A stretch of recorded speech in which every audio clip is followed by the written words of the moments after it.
እጅግ አሳዛኝ መረጃ ተሰምቷል። ድንገት በተከሰተ በሽታ 47 ከብቶች ህይወታቸው ማለፉ ወይም መሞታቸው ተነግሯል። በዚህም እንግዲህ ከፍተኛ ድንጋጤ ተፈጥሯል የተባለው በደቡብ ኢትዮጵያ ክልል ደቡብ ኦሞ ዞን በናጽ ማይ ወረዳ ነው። ድንገት በተከሰተ የእንስሳት በሽታ ጉዳት እንግዲህ 47 እንስሳት መሞታቸው ነው የተነገረው። የሞቱትም ምንም አይነት ህመም ሳይኖራቸው በድንገት ምራቅ በመድፈቅ ነው እንግዲህ ህይወታቸው ያለፈው የተባለው። የአካባቢው ወረዳው ኃላፊ እንዳሉት ከሆነ እጅግ አስደንጋጭ በሽታ ነው።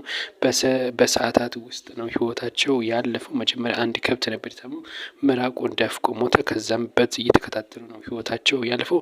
የስድስት አባወራዎችን ከብቶች ናቸው ህይወታቸው ያለፈው ሲሉ ገልጿል።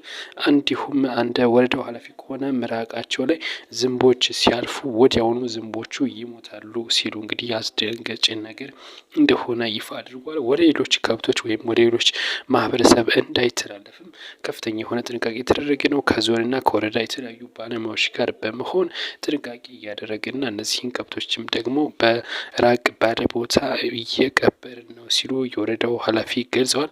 እንግዲህ በሽታው እስካሁን ምን እንደሆነ እንዳልታወቀና እንደዚሁም ምርመራ እየተደረገበት እንደሆነ ገልጸዋል። የወረዳው አስተዳዳሪ እጅግ አስደንጋጭ ነው። እንግዲህ ሌሎች አዳዲስ መረጃ እንዲደርጋችሁ ሰብስክራይብ ያደርጋችሁ እስከ መጨረሻው አብራችሁን ቆዩ። መልካም ቆይታ